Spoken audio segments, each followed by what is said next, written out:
Matt, obviously you guys have a fondness for Back to the Future. I love that film too. You get to do your Doc Brown speech, which is very fun in the film.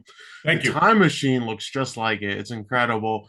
What inspired you to do an entire movie-length riff on Back to the Future when you don't have a crazy budget? Like this film is so ambitious and manages to pull it off. The thing that landed on Back to the Future was the fact that we had the footage of us when we were kids. And as soon as we decided, oh, we are going to use this footage from 20 years ago, we needed a mechanism to get us there. And it wasn't always going to be so Back to the Future centric. If you've seen an episode of our show, like oftentimes we'll bring in a number of different thematically adjacent properties and do them all at the same time. Like our Daredevil episode is also a Star Wars episode, is also like a King of Fighters episode, and it's also a Mortal Kombat episode. And so here we were like, okay, we're going to do a time travel movie. And at first, it was going to be Back to the Future, but it was also going to be Primer. It was also going to be Live, Die, Repeat. It was going to be, we were going to take elements for, it was going to be Groundhog Day. Like we were going to take elements from all of these different movies. But as we started writing it, we realized that the nature of the story itself was demanding that Back to the Future kind of be the centerpiece of it. So we kind of waltzed into it being a true Back to the Future parody with the intention of having it be somewhat more vague and paying reference to like a number of different time travel films. That makes total sense. And Jay, the Rivoli still being the goal is so funny to me. How important was it that these characters, or at least Matt's character, haven't really grown in aspiration or goals so we can tell the story that we see in the film? Well, not growing is a big theme of the movie and always an ongoing theme in the Nirvana the band universe in our relationship. These guys both are dealing with different stages and wrestling different parts of arrested development and their sort of little bubble that they live in. So keeping the sort of immature and small-minded naivete of these guys alive really lent itself to us facing our younger selves. So we could really strongly address some of the themes that we've always had these characters go through. And that's why it's fun for the people who have seen our show to like watch these guys get the ultimate test of what has always been testing their friendship. About when they grow, how much is Jay following Matt? How much is Jay facing his own sort of where am I going in this life? Do I like this Sisyphusian journey I'm on to get this show or never get it at the Rivoli? Um, and so, yeah, it was important to us to, well, not that's important to us. It just fell into place. We just really enjoyed doing it. And it was a gift that enough time has gone by that the time travel element just felt correct. Yeah, it's such a fun element in the film. And Matt, there's a lot of candidly shot footage in the film, and that's not new for you guys.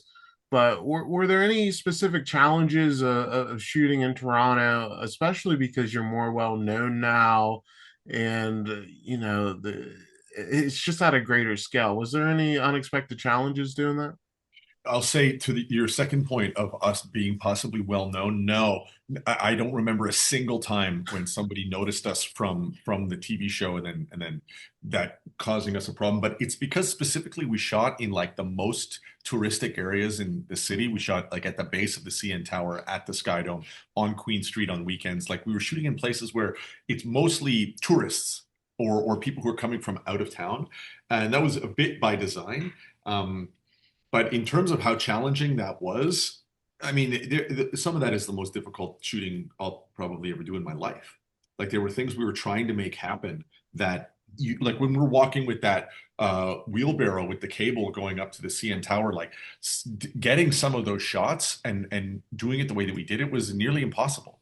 It's so hard because you're trying to get people to not laugh immediately at what they're seeing and sort of take you seriously, but also not get so involved that they stop what you're doing. And so we shot that sequence in particular, I think over the course of like 7 days broken up. Same with all the stuff outside the CN Tower. Like we'd have to keep going back day after day after day to get like a few seconds at a time. But in the end, of course, it seems like it's all just happens effortlessly. But that was the most challenging footage that we needed to shoot outdoors. Yeah, it definitely paid off. There's so many small moments in the film that I'm just thinking of. It's gonna make me laugh. Like, when there's a running scene and then you just run into a raccoon, and Yeah. like that's such a small little scene, but it made me like laugh for 20 seconds. There's so many Well, that great parts of raccoon this film. seemed like it was on its own little mission that day. It was like Matt the raccoon and Matt the man met. And you could see though we both had the same body language where our shoulders kind of went up and we sort of checked each other out. And then we were like, okay. And then he went on with his business and I went on with my business. Yeah. It's one of the benefits of rolling around with a very small crew with cameras ready to go, and you know you see a raccoon on the sidewalk, and it's just action. Like there's no script. We're not going to really plan anything, but so many moments like that happen, and there's tons of them that you would never know were just sort of these impromptu, opportunistic times that we just press record on. I love that. And Jay, I wanted to ask, a lot of the interactions in this film are just mind-boggling to an American like myself, like getting through the security at the CN Tower, like the pliers and the parachute. The very nice libertarian guy trying to save your lives when you were buying the pliers. Like, how key is that sort of Canadian niceness to where you guys can be acting strange and they kind of see the best in people rather than like being on high alert? Like, how key is that to your filming? You're answering it. You said it very well there. And um, be that as it may, we were not expecting to walk through security at the CN Tower the way we did. But I think what helps is that, we're not really we're trying to ride the line when we do involve real people with not hitting them with absolute ridiculousness. And we try to meet their eyes with a certain amount of sincerity. And so at worst, they think that we're just being incredibly naive. And if we're taking and exploiting anything, it's their generosity. And you're going to find a lot of generosity on the streets in Canada.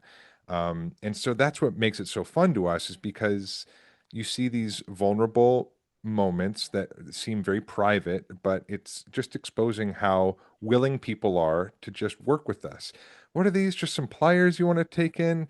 Yeah, that should be okay. It's like, what are you guys trying to do? What on the CN Tower? I really need to advise against this. Guys, let me help you out here. And that humanity to us is very, very funny. And I love him and I love Borat too, but I love that the regular people are never like the joke.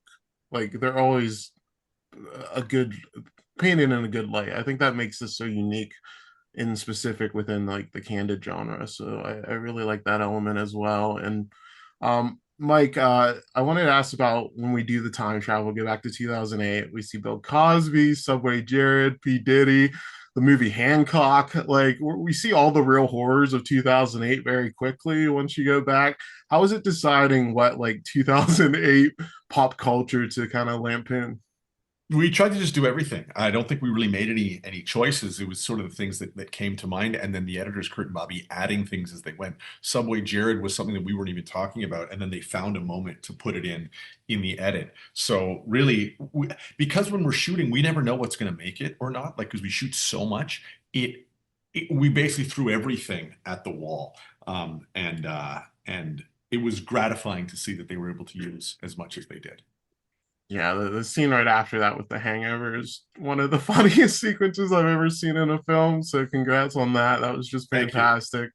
And Jay, I hate to be the person asking, immediately for more when we just got the movie, but are there still hopes for season three to be released? I know you guys had filmed some of that already. Good news is Neon has got our TV show now, and we are going to be releasing physical copies of season one and two. And I think we can be very optimistic about season three being around the corner. So yes, we're very hopeful and we're feeling good about we have so much season three in the can, and even from the first part of our road trip effort of this movie, this has all been sequenced into season 3 episode ideas. There's episode ideas that are direct continuations from the time travel movie. So we're ready to go.